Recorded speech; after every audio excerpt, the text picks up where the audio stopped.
My name is Lori Bankson, and I'm the Curator of Animals here at Bay Beach Wildlife Sanctuary.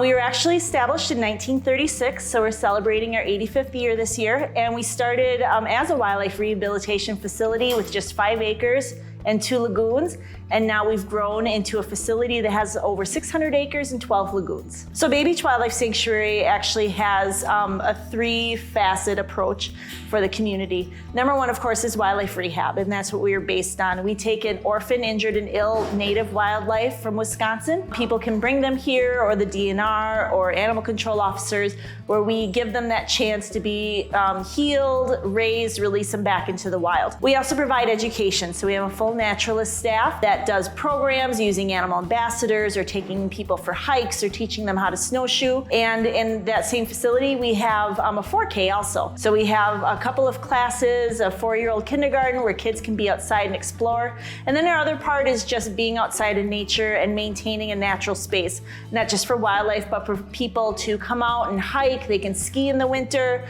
They can experience things in different habitats, including forest and prairie, and just waterfalls and seeing different types of birds. So there's a lot of great activities out here. There's a lot of different facets that come with wildlife rehab rescue. Number 1 is really just relying on people bringing the animals here to us. Because we have such a small staff, it's difficult for us to go out into the community. So we have some different volunteers, different rescuers that'll go out, or the people can safely gather up an animal or contact the DNR or animal control officers.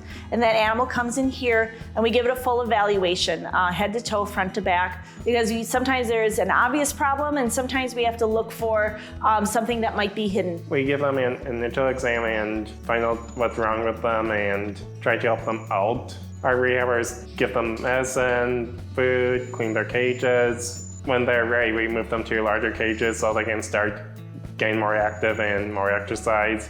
A lot of it is just looking at the quality of life first for all the animals that we get in. A lot of our animals that we do get in do end up getting released though. Most of them aren't as injured, but we do get a lot of cottontails and stuff, like a lot of juvenile animals in. So then we make sure that the animal is in a low stress environment. We monitor the temperature, the fluids, and then we give it some supportive care and feeding, making sure that we get a vet check if it needs to have that injury looked at.